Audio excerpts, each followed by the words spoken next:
There's one, Ted. Just got a strike. How's it feel? I don't know. He's there in the grass. He's in the grass. Not very big. Hey, little. He's a little baby one. How come I catch the little baby ones? He isn't even hardly a keeper. Huh. He is a keeper, but he's not been caught before. Just a little one. Straighten my jig worm up. Fish. Good one, huh? Yeah, it is. Oh, that's a good fish. Hey, what do you think? That's a good one, Roland. What's the recommended color for today on your color selector? It recommends that 297 as the closest thing to, and that's what we've been using. This 297's been paying off good. That in the black, the beautiful fish. Well, that's milfoil that you're looking at there, Ted. You might show the camera what the milfoil looks like and what. He's not done yet. Now he realizes he's hooked. That's milfoil. Right along the edge of that milfoil there. That's all nice. right. Yeah. That's good. I know. Huh? Yeah. Here, let me turn the boat around. That was that's just a weedless jig, a flipping jig that I got on Roland. Yeah. This is a kind of a pattern for us. Oh yeah. Just that's a good deal. Yeah. It works. Okay. It's a nice fish. That's a beauty. That's a beauty. Yeah. Okay. Well. All right. I'm gonna put him back. Yeah. I'm telling you, this Lake Minnetonka has so many 3 and 4 pound fish. It's unreal.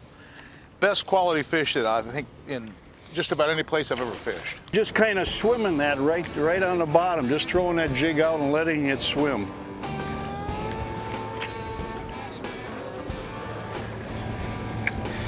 These fish actually these fish are running a little smaller than what they were the other day here. The strike? Oh yeah. You got one? Yeah. Yes, sir. That's beautiful. Not too bad. Considering I was half asleep he got off. Boy, he's a big old 4 pound fish. Yeah, that was good though. You got one, Ted? Yeah, look at that guy. Boy, that's another recommended color. That's a nice solid fish as well. Okay. Boy, Roland, that looks like a good one. Right here. Okay. Right straight under the boat. Just right straight under the boat. And I put a different worm up. I got the regular Texas rigged Senko. Coming up. Oh. Okay. That ain't bad. I got one. Oh yeah. All right in the channel. Okay. Little one. Not much to him, Ted. Jig worm bite. But you know, it's funny. From Connecticut to California, bass love plastic worms. Yeah. And it's universal. I mean, I go down the swamps of Florida, and those same 3 colors that we're using up here in Minnesota are working just as good down there. It's amazing. It's just really amazing how universal things like a plastic worm can be, things like the colors of the plastic worm. I mean, it's just absolutely amazing that it's so similar. It's one thing I'd like to say about that is they never, them fish don't seem to ever give up on them. You know what I mean? Right. They hit them all the time. That's what gets me about it. I mean, it's probably the most highest percentage thing going up here. You know, when you talk to trout fishermen's whole adage is match the hatch. Yeah. You know. Well, when you're talking about bass and a spinnerbait or some of these plastic worm colors, what are you matching? What kind of hatch is that? You know, I don't know. It doesn't make sense. I can't figure it out. I can't figure it out. All I know is what they like. Yeah. And when fishing gets tough, I know what they like. There's a, okay. Sit down.